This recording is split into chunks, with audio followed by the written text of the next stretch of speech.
I'm changing my name from Chai of All Trades to something else. Well, I might. So, for now, this is the intro. Hey y'all, it's Chai, and today is a story time kind of thing. I'm gonna be telling you about the time that I got lost at Six Flags on a school trip, and I got in trouble for it. I wasn't able to go to prom or be the student speaker that year for graduation. This was in 8th grade. So I'm gonna start from the beginning, like the beginning of the day.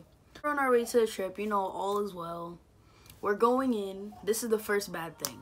I couldn't bring in my tripod because I guess they thought it was dangerous or something like that.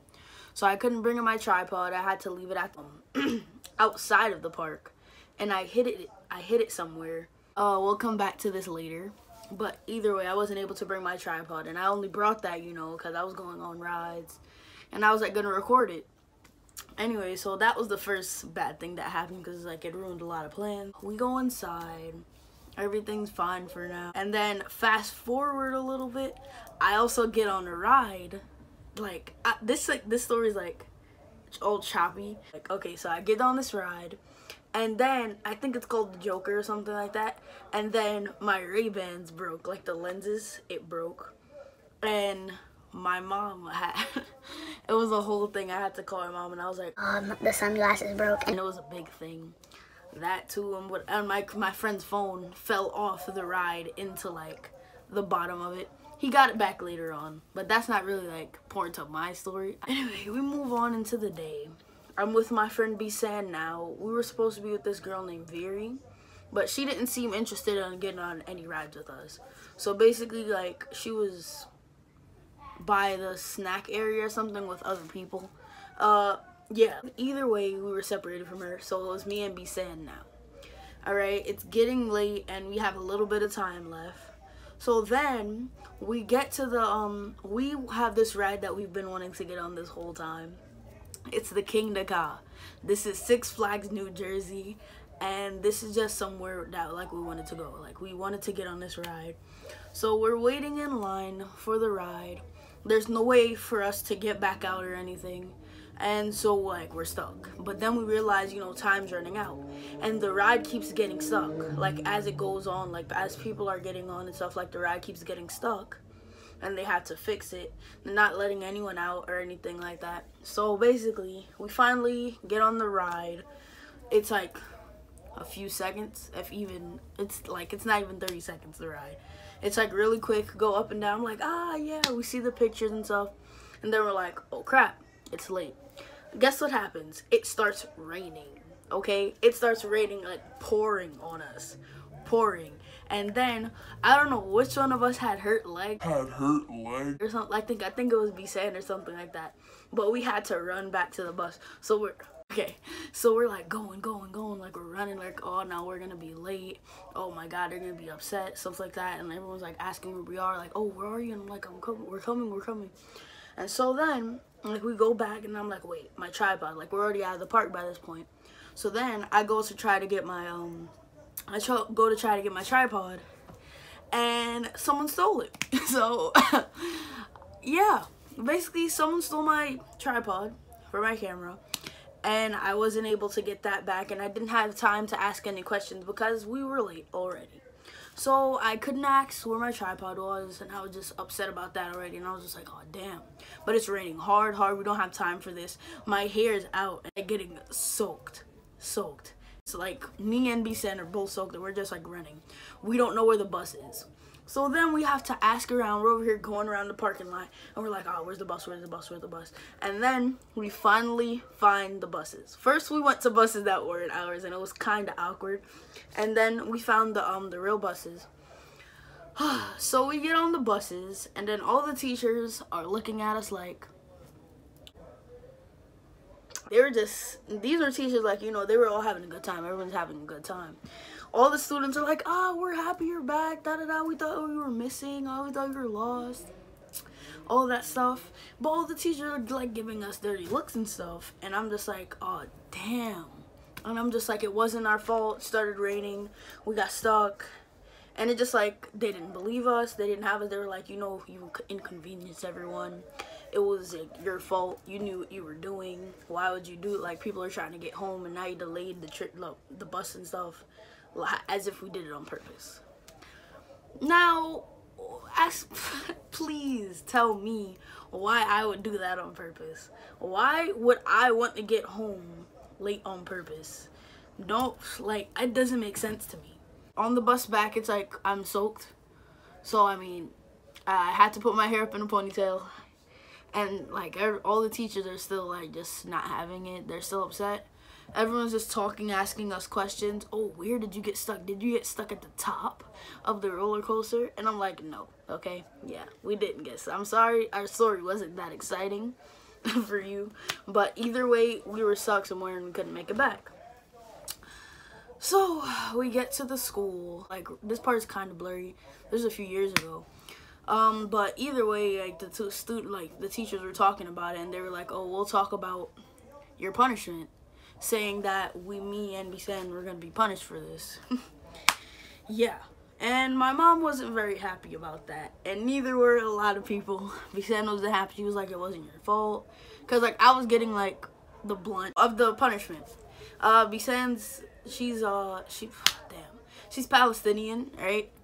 And, you know, like, she's known as, I guess, you know, a person that's not bad. And then, like, I was being really profiled as, like, a bad person, like, for this whole time, even though, you know, I didn't really do a lot of things. I mean, I just talk a lot in class. That was my thing. That was my thing, that I talked a lot in class. But, like, that was it. But either way, everyone was basically saying it was my fault, why she was getting in trouble, like, this would have never happened if I wasn't with her, and all that stuff, like, blaming it on me. And then I was just like, okay, whoa.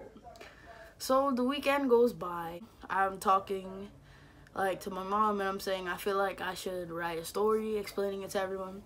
So I built this large email. Oh my god, why did I do that? Yeah, so I made this email basically telling the story. I'm like, oh yeah, the teachers are giving us dirty looks. It wasn't our fault. Da da da. I wasn't like being like disrespectful or anything like that, but basically this email made it worse. Worse than it already was. Yeah, it made it like way worse. There was this counselor there. She was only here for 1 year. Miss McGinnis. Oh, I already had run-ins with Miss McGinnis because she was always in my business. She was always in my business. Oh, that book you're reading. Here's something. I had this book called the version of 50 Shades of Grey where Christian Grey is like narrating it or whatever. I don't know. Either way, I was reading this book as a joke, and all my friends thought it was really funny and stuff like that. And so she finds that she sees that I'm reading the book, right? And then she thinks it's a great idea. Oh dang, I just sidetracked from the story. But anyways, yes. She thinks it's a great idea to be like, oh, I'm gonna tell on you. I'm gonna tell your family about this. She's like, oh, who would you like to tell? And I said, okay, my aunt. Because I was like, dang, I don't want my mom to find out. Well, not like really. Like, I knew she was gonna find it eventually, but I was just like, maybe, you know, I don't know. I felt like I should tell her myself or whatever. But either way, she tells my aunt and she tells my mother. So basically, my mom just had to be included. She said, all right, fine. She asked me. I said my aunt, and then she does. She emails her and my aunt. It's like, okay, so she's a bum.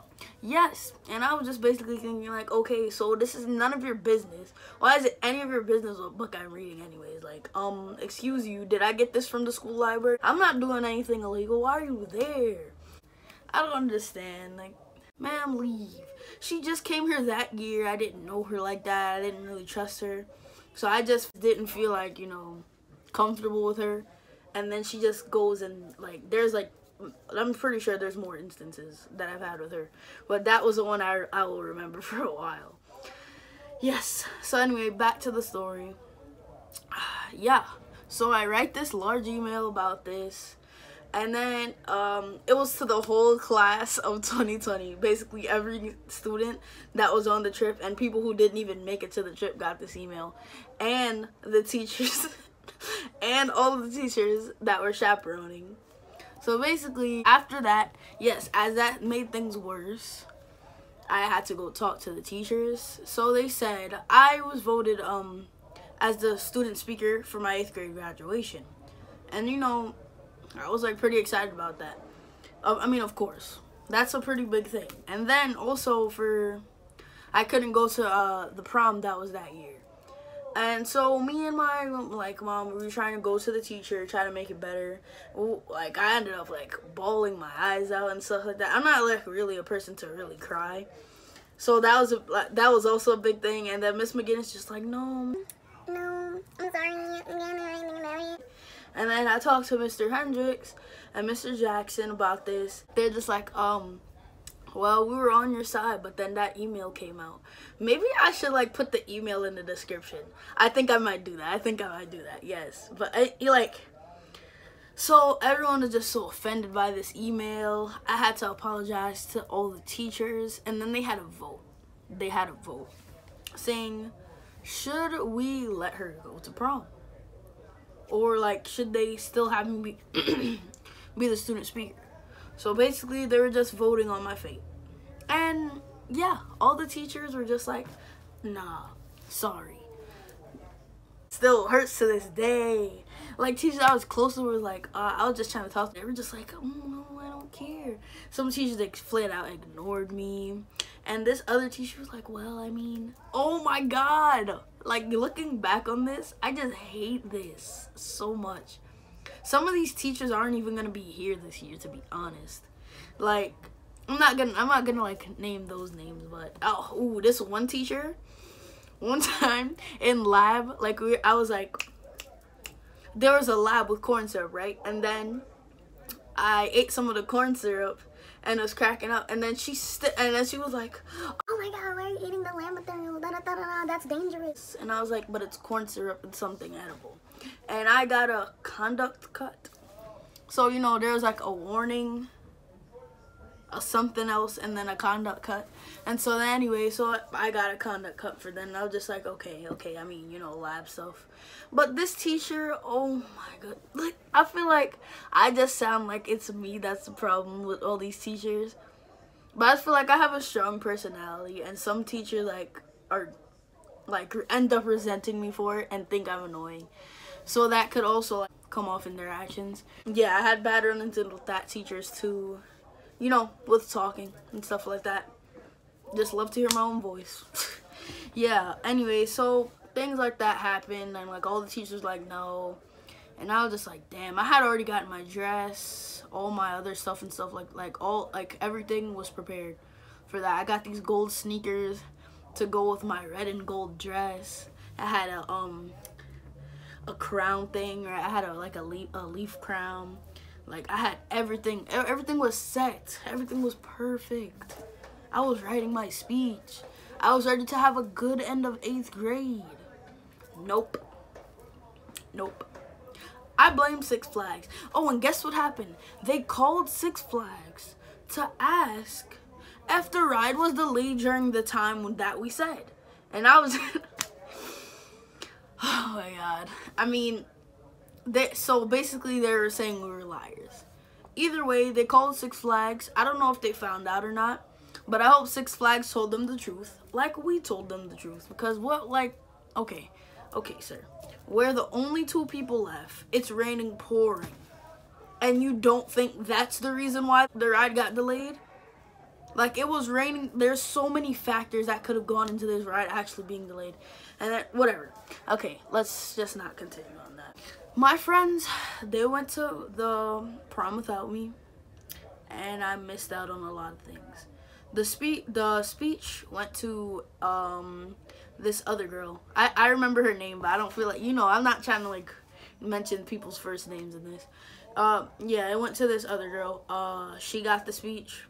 And everyone was telling me, oh dang, we wish you got the speech. It would have been great. And I'm just like, well, I mean, that's their choice. I feel like I would have killed it, man. I would have been lit at prom. Prom was on a boat. I was just trying to have a good time. Just have a lit time. But no, it wasn't allowed. Like, my school, they're sticklers for the wrong thing. And unfortunately, that led me to having, you know, not having to go to my prom and not getting my speech. So, oh wait, yeah, I forgot. I did get lost. I mean, that's not really our fault, per se. Because they said, well, like, we didn't need an adult chaperone.